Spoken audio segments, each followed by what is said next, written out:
Bienvenue à tous, bienvenue pour cette nouvelle vidéo. On va parler de Manchester City, on va parler du Real Madrid, mais pas que.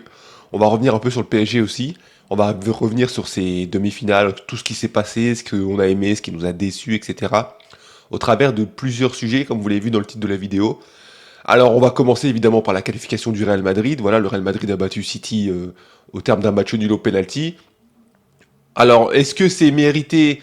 Bah, on peut pas dire qu'une qualification ce soit pas mérité. Le Real, ils sont venus avec un plan de jeu. Voilà, c'est pas le plan de jeu qui personnellement me plaisait le plus.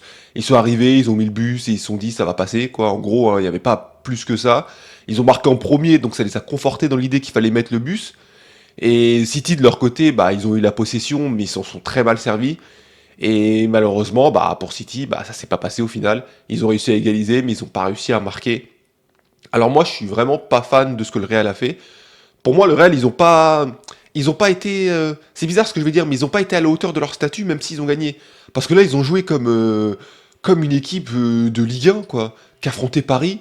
On reste à 18 derrière et on espère que ça passe. Alors oui, contre City, tu peux pas te livrer, c'est vrai. City, c'est probablement la meilleure équipe d'Europe en matière de possession, etc. Mais je pense qu'il y avait quand même mieux à faire au Real Madrid. Il y a de la qualité, il y a des joueurs qui sont très forts, et je trouve quand même qu'il y avait mieux à faire que cette composition. Après, au final, il a gagné. Donc c'est Ancelotti qui a raison. De toute façon, tant qu'il gagne, c'est lui qui a raison. Il n'y a pas plus que ça. Moi, je peux être là à dire oui, mais il aurait fallu, nanana. Il a gagné, il a raison. Mais voilà, je trouve que le Real aurait pu avoir plus d'ambition. Mais bon, ils ont gagné. Du côté de City, je trouve qu'on est revenu en arrière. Le match qu'ils ont fait, City, c'est le match qu'ils auraient fait il y a 2, 3, 4 ans.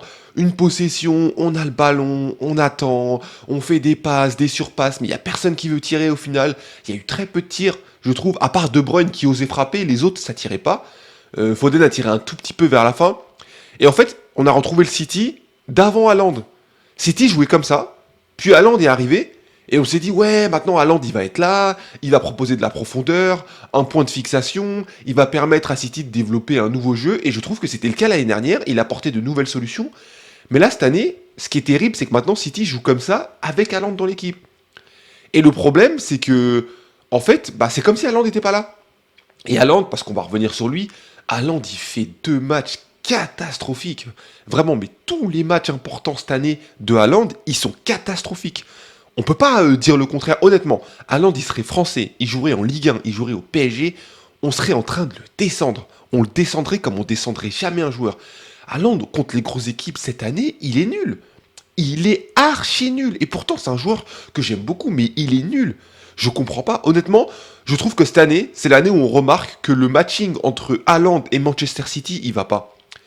Oui, Haaland, il joue à City, il mettra toujours 30, 40, 50 buts, il n'y a pas de souci.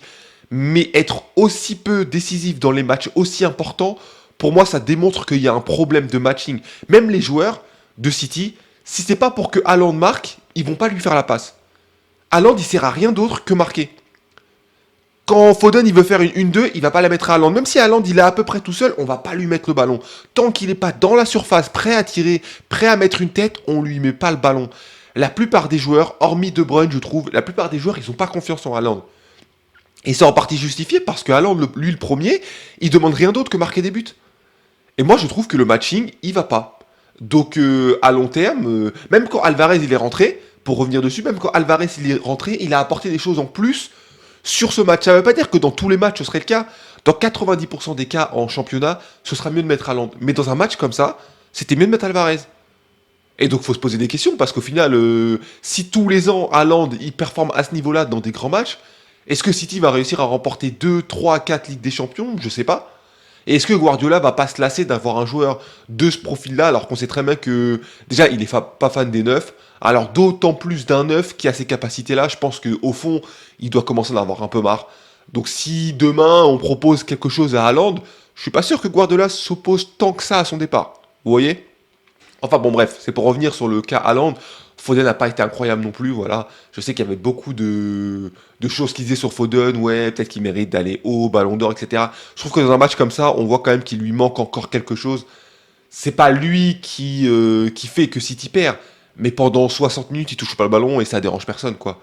Là où, par exemple, De Bruyne, lui, il a pris le jeu à son compte. Il s'est dit, moi, je suis De Bruyne, je suis le joueur le plus important de l'équipe, probablement de manière offensive, avec Haaland, etc., comme vous voulez. Et il a assumé son statut, on le voyait partout, au four, au moulin, il a marqué, il a essayé, il a fait tout ce qu'il pouvait à De Bruyne. Là où les autres, je trouve que c'était moyen. Et la séance de penalty, parce qu'on va revenir sur la séance de penalty, ouah, City, c'est catastrophique. Ils avaient absolument tout pour gagner. Ils sont à domicile, ils sont chez eux, portés par le public. Modric, il rate son penalty, il rate son premier penalty. Ils ont l'avantage psychologique, ils ont tout. Le penalty de Silva, il est dégueulasse. Vraiment, il est dégueulasse. Tiré en plein milieu, il n'y a aucune conviction, il n'y a rien. Kovacic, c'est mal tiré. Et même au-delà de ça, t'avais l'impression que les gens de City, ils n'avaient pas envie de tirer. Tu le sentais sur leur visage. Et à la fin, Ederson. Dans quel monde Ederson y tire? Dans quel monde Ederson y tire? Il y a des joueurs, il y a 10 joueurs de terrain, et c'est Ederson le gardien qui va tirer.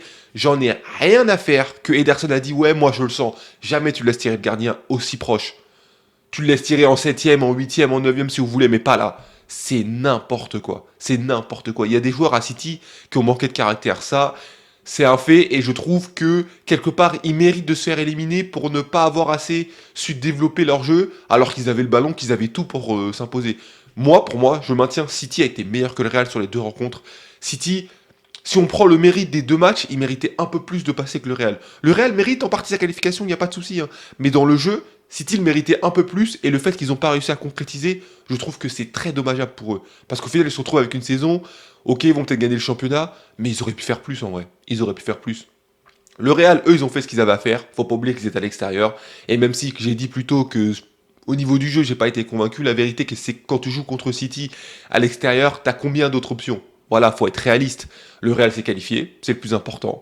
Et ils vont affronter le Bayern, on va en reparler plus tard. Ensuite, pour le PSG, ce sera Dortmund. Pas mal de choses se disent. Visiblement, le PSG est déjà en finale. Bon, Dortmund, c'est de l'eau, tranquille. Les gars, Dortmund, ils sont en demi-finale. Hein. Faut arrêter de croire que Dortmund, ils ont battu des pipes pour arriver là. Ils ont battu l'Atlético Madrid. Honnêtement, il y aurait PSG Atlético Madrid, les gens ne seraient pas aussi confiants. On serait les premiers à dire oui, l'Atlético Madrid, ça court partout, il y a une intensité, etc. Mais Dortmund, ils ont éliminé l'Atlético Madrid. Dortmund, ils ont mis de l'intensité dans leur match. Franchement, Dortmund, ils ont une vraie chance de passer. Alors, est-ce que Dortmund est favori? Non. Mais faut arrêter de croire que le PSG sont déjà passés. Hein. Le PSG, on les a déjà vus s'aborder, d'autant plus lorsqu'ils sont censés avoir l'avantage contre une équipe. Là, ça va être deux matchs qui vont être serrés. Le PSG reçoit en retour, ça c'est important, c'est vrai. Mais c'est pas fait. Hein. C'est pas fait. Dortmund, ils vont vouloir se venger. Dortmund, ils ont une belle équipe. Le championnat, pour eux, c'est mort. Donc, ils n'ont pas autre chose à jouer.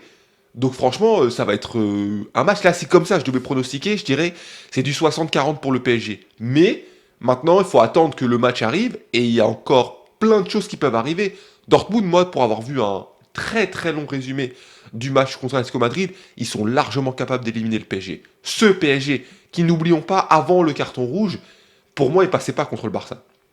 Le PSG, avant le carton rouge, était en train de perdre 4-2 contre le Barça. Et pour moi, il n'y a pas un monde où ils passaient parce qu'ils n'arrivaient pas à faire ce qu'ils voulaient. Le carton rouge les a beaucoup aidés, alors ils l'ont pas volé, encore une fois. Le carton rouge, il est mérité, il n'y a pas de souci. Mais il faut pas oublier le match et le premier tiers du deuxième match avant le carton rouge. Et ne pas juste se rappeler qu'il y a eu 4 buts parce que c'est facile. C'est trop facile. Le PSG a beaucoup de lacunes et je pense que ça se verra encore en demi-finale. Et si jamais ils vont en finale, ça se verra en finale. Mais bon, 60-40 pour ce match, un match qui sera intéressant. Et l'autre match, ce sera le Real contre le Bayern. C'est un classique, on l'a vu très souvent, même si ça fait un petit moment qu'on ne l'a pas vu. Ça va être pas évident. Le Bayern n'a que ça à jouer. Vraiment, toute leur saison joue là-dessus parce qu'en championnat, ils ont fait n'importe quoi. Et ça va être un match très intéressant. Bon, c'est le plus beau match des deux déjà, de manière factuelle. Et en plus, si le Real gagne, quoi qu'il arrive, il y aura une histoire à raconter. Si c'est PSG Real, l'histoire on la connaît, Mbappé, etc. Il y a eu beaucoup de matchs entre le PSG et le Real. Est-ce que le PSG va réussir à enfin battre le Real Madrid ou est-ce que pour Mbappé il va se passer la même chose que pour Thierry Henry finalement? C'est-à-dire que Henry avec Arsenal il a perdu contre le Barça avant de les rejoindre. C'est un peu une classique. S'il y a PSG Bayern, c'est la vengeance. Est-ce qu'il va falloir se venger? Est-ce qu'ils vont réussir à passer le final 8 où vous avez été fait éliminer? Vous avez fait un match dégueulasse contre le Bayern. Dortmund-Bayern, bon, c'est le match que je veux le moins. Dortmund-Bayern, vraiment, c'est le match classico. Pour moi, je veux pas de ça en finale. Il y a une histoire aussi, hein, mais l'histoire, elle m'intéresse moins. Voilà. Et Dortmund-Real, ce serait vraiment intéressant. Après, le Real serait clairement favori, mais on part un peu loin. Mais en tout cas, je pense que le résumé de ces quarts de finale, c'est qu'il y a eu beaucoup de beaux buts, ça a été des beaux matchs, etc. Maintenant, faudra voir en demi-finale, je pense que c'est là on va voir si les équipes elles sont prêtes à aller au bout. Le PSG, s'ils veulent montrer qu'ils veulent aller au bout, c'est maintenant. C'est contre Dortmund. L'adversaire, il est prenable, même s'il faut pas les sous-estimer, mais il est prenable. Quant au Real Madrid et le Bayern, ça va donner un match extraordinaire. Mais en tout cas, voilà, moi j'ai pris du plaisir devant ces quarts de finale. J'ai pris du plaisir devant PSG Barça, devant le Real, même si le match d'hier était un peu moins bien que celui d'il y a une semaine. Mais voilà, dites-moi ce que vous en pensez et je vous dis à la prochaine. Peace!